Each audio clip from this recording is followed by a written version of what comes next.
Dr. James White. What we want to talk about here is hysteria. There's hysteria. There's mass hysteria going on. Now, normally we would talk to you about how the World Economic Forum is trying to convince everyone, compel and coerce everyone off of cash. This is a little different approach. There's some hysteria going on all over the place. People are afraid to touch cash. How did that happen? Who convinced you? Who sold you that line?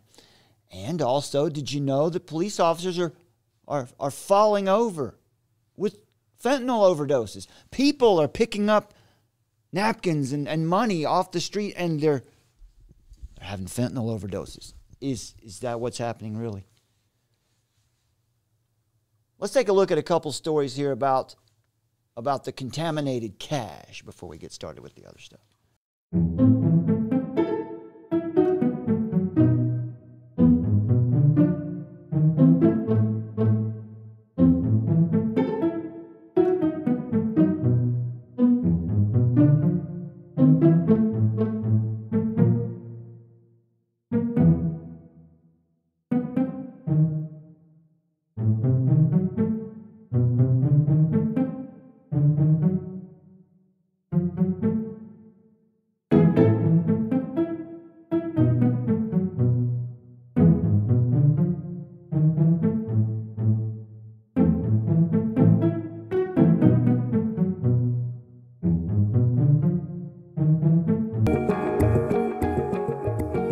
Yes, you may just keel over dead from touching cash.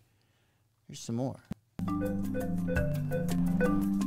Money changes hands all the time, but can it carry the coronavirus? The short answer is most likely. Most likely. Now that's enough for us to stop using cash for the rest of our lives, right? Most likely it can. New England Journal of Medicine found that when they tested how well this coronavirus survives on different surfaces, on plastic, which is what Canadian money is made of, the virus stayed viable for days. So someone wipes their nose with their hand, pulls out a 20 to buy some toilet paper, and later that same day you get this 20 back as change.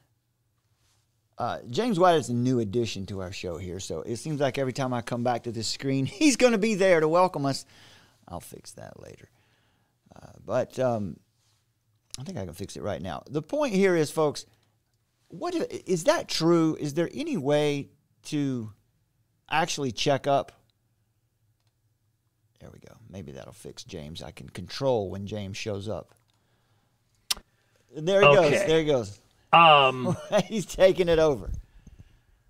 Is there any way to prove this?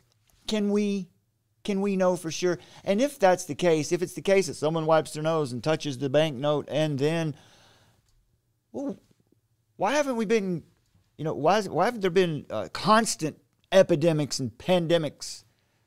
Right? This is nonsense, folks. This is, let's go. Let's listen. This lady has done a little research herself. Let's see what she has to say. The WHO is warning that contaminated cash may spread the virus. We heard about foreign country burning a bunch of cash, and apparently that's a true situation, a true concern. The WHO has advised people to wash their hands and stop using cash if possible, as paper bills may help spread the virus. What about your credit cards? It's going to be on there. You can't. No, she's exactly right. Credit cards too. Can't use it. You can't. In fact, my friends, the only reasonable solution is that we have a chip in our head, and that's how we pay for things. Right? That's the only way to move forward with this. It's just too dangerous to have money and credit cards. It's freedom. Freedom is too dangerous, in fact, right? Don't you see all the disease and racism? Don't you realize that the hurricane happened because people are too free? There's just all kinds of reports about this, and it's false. It's false. It's nonsense. But that's the cash. What about the fentanyl? That's the cash and the virus. Now, what about drugs? What about fentanyl? Is it possible for someone to come into casual contact with fentanyl. I guess either powder form or if it's in the pill form. You can listen to the story for yourself. I'm going to speed it up just a bit, about 1.25%. So it's quite so. It's only a 2.5 minute or 3 minute story, but pay attention to this, and then we'll look at some more stories about this. Then we'll find out, is it even possible? Is this even possible? Or is this the media fomenting mass hysteria? 6 o'clock, a chilling incident in the Willowbrook area. A woman says she was poisoned outside of a bar. Yeah, she's tracing it all back to a tissue left at her car door. She posted about the bizarre string of events on her Instagram, and tonight that post is going viral. KPRC2's Devin Clark is live with that story, and Devin, it's a pretty frightening story. Frightening indeed, Keith. And Daniela, one moment she was living it up for her birthday. The next, she was living in fear, suffering bizarre symptoms, and now she's using that episode to make others more vigilant. I could have died. I have my children, I have my husband. Today, Erin Mims and her husband, Bobby Marshall, are back to working at their hair salon. But on Mims' birthday this past Tuesday, she wasn't sure she'd make it. I felt like I couldn't breathe. My chest started hurting. I just was getting hot flashes. My heart was racing. Just a whole bunch of stuff. Okay, now, first of all, let's just be right up front here. She's having real symptoms. Nobody here is trying to say she didn't have symptoms. Something happened to this young lady. Something happened to her, right? But what was it? What actually happened?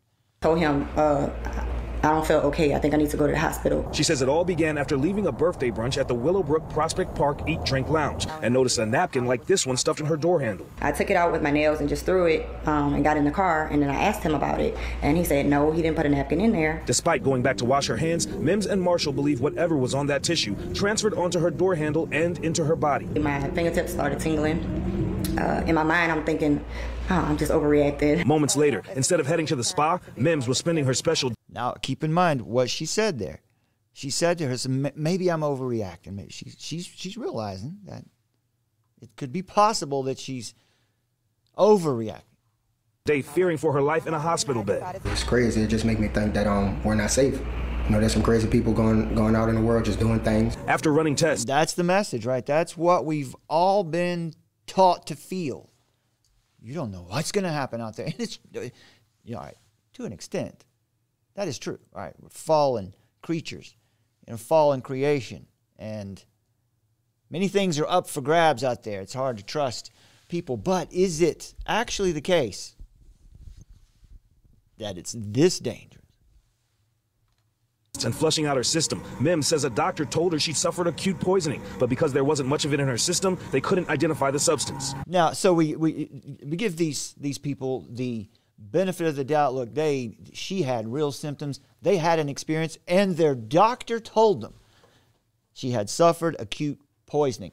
We didn't find anything in your blood. We couldn't find out what it was, but it was acute poisoning. Really? Come on, man. You can't say that someone suffered. What were her symptoms? That's what we want to do. Pay attention to the symptoms of all of these people and see what you can find. Pay attention. See if you can figure out what is similar about all the symptoms of the stories we're going to look at.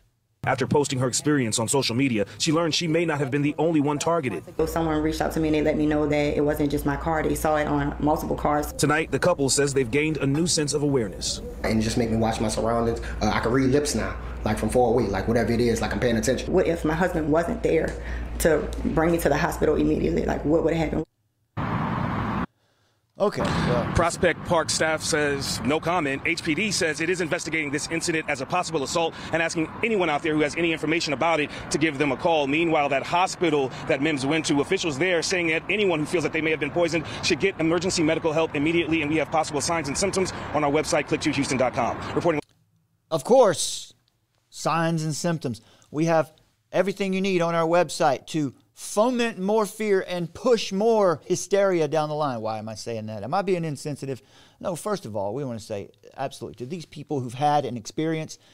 They had a weird experience. There's no question. You put a napkin, some kind of thing in your door, and you don't know why it's there.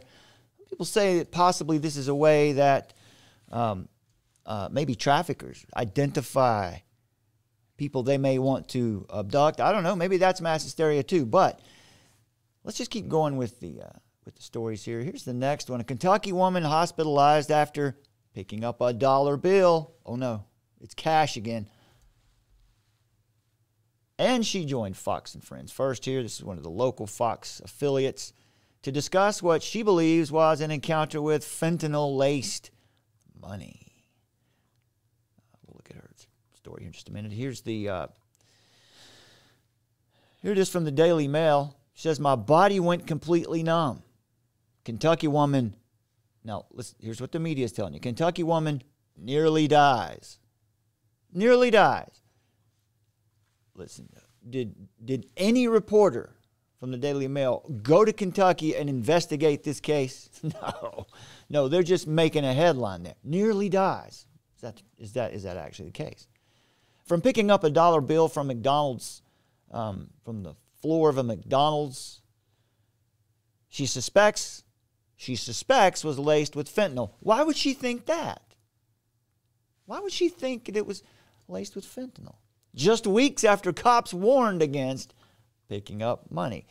All right, so far, the first young lady reported symptoms of, well, she was panicked. Right? She was panicked. She felt like she was maybe overreacting, so she felt a sense of panic. Heart racing faster.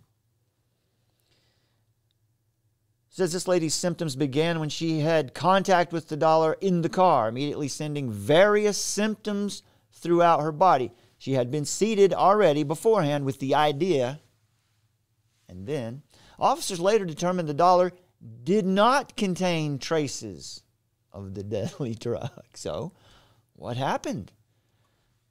Kentucky woman was hospitalized. She says, thinking of nothing, I just picked it up. All of a sudden, I felt it start in my shoulders, and the feeling was quickly going down my body, and it would not stop. And there she is. Apparently, that's her in the hospital. That's a picture of a woman in a hospital. That much we know, right? But I would guess that's her. She said she grabbed her husband's arm. So let's just take everyone's word for it. This is, we'll compile the evidence here. I could barely talk. I could barely breathe. I was fighting to stay awake as her husband was screaming at me to stay awake and trying to talk to 911 to find the closest fire station or hospital. I passed out before we arrived at the hospital, but thankfully they worked almost as quickly as my husband did to get me there.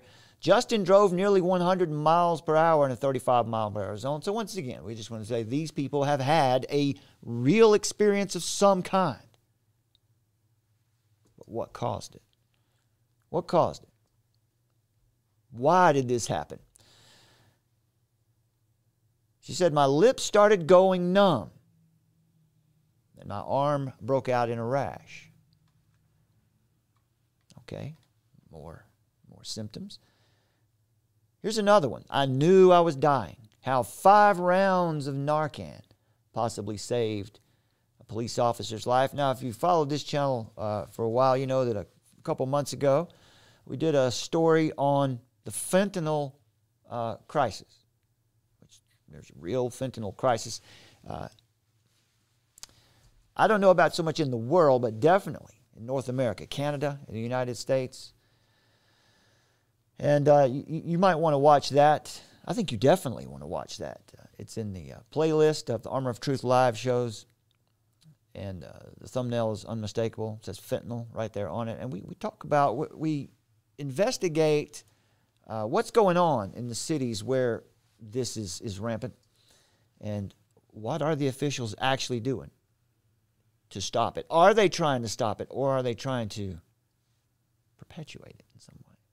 Check that video out. But here's a case of a Kansas City Police Department. Let's see if this will play without some crazy ads. Hey! Catch him! Get your Narcan! It's rough. It's not easy to watch. He had fentanyl! Dallas! You know the outcome? Narcan! I got some right here. Dallas, we got you. I got it. You know, it's like... Now, let's keep in mind, if you gave someone Narcan and they were not overdosing, it wouldn't have any effect. There would be no effect of the Narcan. I don't know if you would notice if you had it or not, but there would be no ill effects of it. I guess perhaps you wouldn't even know that you'd had it. What it does do is it reverses the effects of narcotic analgesics, painkillers, basically by filling up the receptors and trying to flooding the receptors with this Narcan, this substance that prevents the narcotic from progressing, from getting any worse. And if I understand it correctly, it can even flood receptors and push them off. Let's not quote me on that. This is not a scientific report. But generally, Narcan will reverse the effects of narcotic analgesics. So, you could give him five hits of Narcan here. Maybe that would have been the first tip. If the first couple didn't work, maybe something else is happening. Watching a movie that you've already seen. Keep breathing. You gotta keep breathing. You know how it's going to resolve, but listen for symptoms. It's still difficult to watch. The Kansas City, Kansas Police Department is opening up about a suspected fentanyl overdose and how a fast response might have made all the difference. It's a story you'll only see here on KCTV5. KCTV5, who's playing their part in fomenting the mass hysteria. Let's move further. I'm not saying that no one has overdosed. Typically where these overdoses happen and they're reversed is on the streets. Check this one out, folks. I'm San Diego County Sheriff Bill Gore. What you're about to see is traumatic body-worn... Oops. I'm San Diego County Sheriff Bill Gore. What you're about to see is traumatic body-worn camera footage involving one of our deputies who was exposed to fentanyl during his patrol shift. You're okay. Don't be sorry. There's nothing to be sorry about. I got you, okay? I'm not gonna let you die. I'm not gonna let you die. It's okay. Just focus on your breathing, okay? Nearly died. Focus on it. I didn't know it can. He nearly died. I'm Corporal Scott Crane from the San Diego County Sheriff's Department. My trainee was exposed to fentanyl and nearly died. It was our first radio call of the day, and this was Deputy Five Eyes' radio call. He found a white substance that he suspected was drugs. Yeah, it's a powder. It could be cocaine or fentanyl. It tested positive for fentanyl. This stuff's no joke, dude. It's super dangerous. I was like, hey, dude, too close. You can't get that close to it. A couple seconds later, he took some steps back and he collapsed. I ran over to him and I grabbed him and he was ODing. He was ODing. Now, this partner here, fellow officer. Now, let's just be fair. Let's be fair about this. You would be safer in assuming that he was ODing. That would be for sure, because if he was, you would want to get him that help. But by now, after this story, by the time they're recording this, they knew that that's not what happened. They have to have known.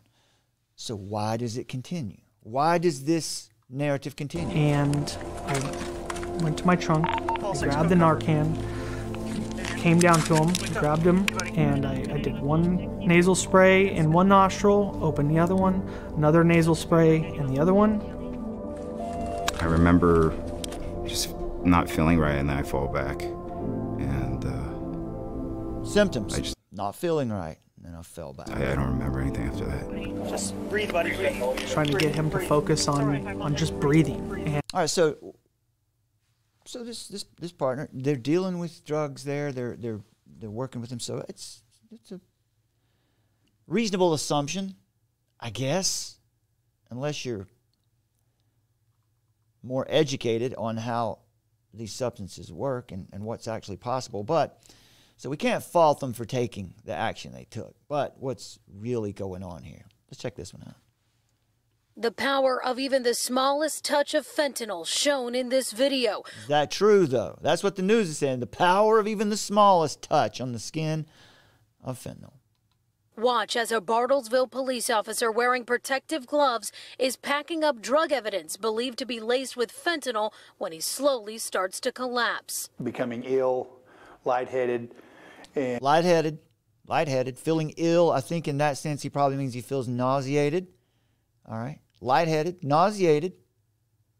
Typically you hear these folks say their heart is beating fast. Keep these in mind.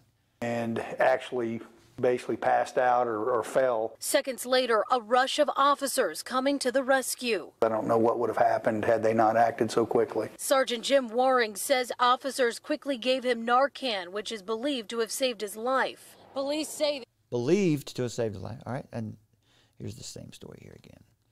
Here's another one. Let's check this one out. Just a heads up with a purse, bunch of white puff stuff flying out. An officer fentanyl scare captured on camera. 2 Greendale police officers came into contact with the deadly drug while making an arrest at Southridge Mall. 12 News' Eden Shekel has the video. A close call caught on camera. Do me a favor, just put your hands behind your back here for a second, okay? Greendale police body cam footage shows officers putting handcuffs on a man and a woman in a Southridge Mall parking lot last weekend. Police say Andre Skeets shoplifted more than $900 worth of items from Kohl's, and they were in a stolen car. But it's what police found in this purse that's alarming. Just a heads up with a purse, bunch of white puff stuff flying out. I don't know what it is, but... All right, so you heard that. Pay attention now. I saw some white puffs come out of that purse. Now, with all the news, with all the stories are going on, now everyone's on alert.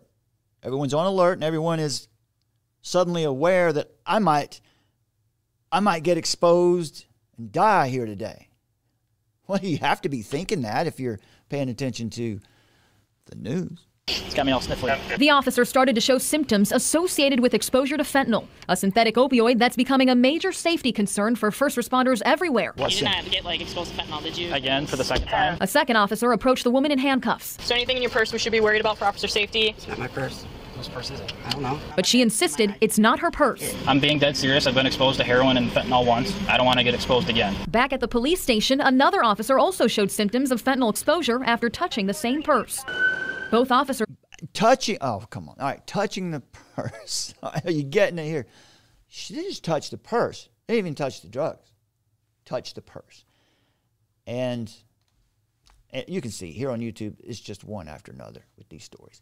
So what's going on here? Well, all of the symptoms, let me just, hundreds of these news stories, exactly the same across the nation. The fentanyl scare, combined with irresponsible, scientifically inaccurate news reporting, has caused a phenomenon of mass hysteria. When many individuals in a group or a community or a nation experience physical symptoms of illness or anxiety where there is not any actual environmental or pathogenic cause.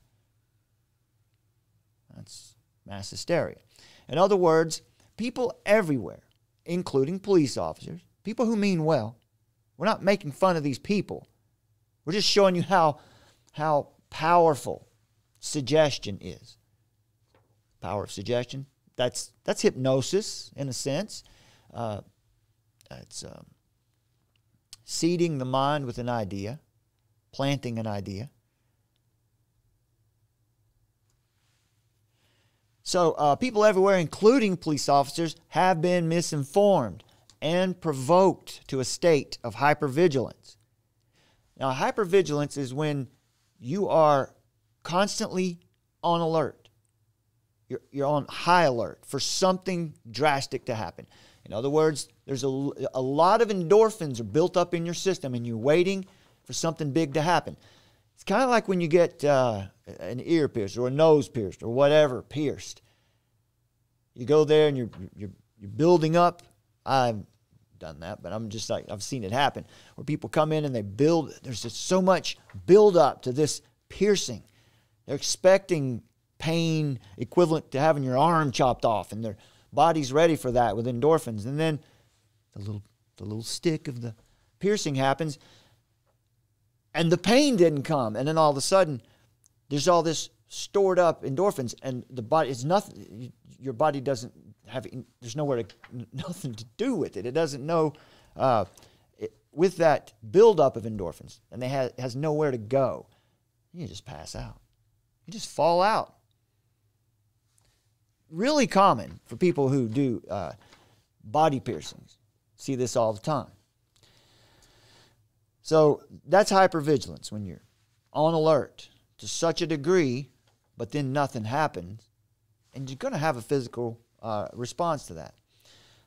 So this is a kind of traumatic response where a person's senses are on high alert, always looking for and preparing to respond to some kind of perceived danger. In this case, you're afraid you're going to overdose and possibly die. Because hundreds of news stories reporting that people are being poisoned by mysterious objects or cash bills or even dust, many people are consciously or unconsciously constantly anticipating the danger of being poisoned. So, as we've done here, if you research many of these stories, you find, you take note of the symptoms, as we've done. What you find as all of these victims describe and symptoms that are consistent with panic attacks. All of these people are experiencing symptoms, at least some symptoms that are consistent with panic attack. Now, that's still a serious matter. We're not saying that these people aren't, that this is not serious what's happening to them. But the evidence does not support a mysterious mass poisoning happening across the nation. Let me make a point here, too. There is a very real fentanyl problem and people overdosing from it, but these people are injecting it into their veins, snorting it, or doing whatever they do with it. They're getting it into the body directly. All right. This phenomenon here, that's not the same thing. So this is just an example of how the news media can really cause a problem, or they can cause a particular outcome if someone wants to feed the news media a certain story. The symptoms of fentanyl poisoning or overdose are well published and do not harmonize with any of the symptoms these folks experience in the greatest portion of these news reports anyway. Typically with narcotic analgesics, when you have overdoses, it's a sleepy feeling at first. It's not really a falling out like that unless there's a massive overdose. These people report tingling, heart beating fast. That's not what happens when someone's overdosing on heroin or fentanyl. It's just the opposite. The heart slows down. The breathing slows down. So the media's lack of due diligence is what we're talking about here. The fact that they don't do simple research. This is irresponsible and has caused many people to suffer unnecessarily. So the young lady in the first story we played for you there, she described symptoms of panic attack, and right on down the line. All of these, even the officers, they're not bulletproof. They're also susceptible to suggestion. If it was assumed that the young lady in the first video was poisoned, then she would most likely receive the appropriate medical treatment and her anxiety would only get worse. She would not receive it, right? So that's the problem here. If she actually was having a panic attack and she went to the hospital and they said, well, this is a poisoning, she's not getting the medical attention that she needs. She needs attention for that panic attack. So, and you heard that there's a lot of the doctors that are saying, well, yeah, this was a poisoning, but we don't find anything in your system. It doesn't really make any sense, does it? That's why it's really important for news reporters to be diligent, to be careful, to be honest and ethical. The mental and physical health of real people is what's at stake here. So I just wanted to share that with that. But there's some. Let me show you this too. Here's some story. Here's the peer-reviewed research. Fentanyl panic goes viral. The spread of misinformation about overdose risk from casual contact with fentanyl in mainstream and social media. It's not true. Fueled by misinformation, fentanyl panic has harmed the public health through complicating overdose rescue while rationalizing hyper-punitive criminal laws, wasteful expenditures, and on down the line. Read the conclusion here.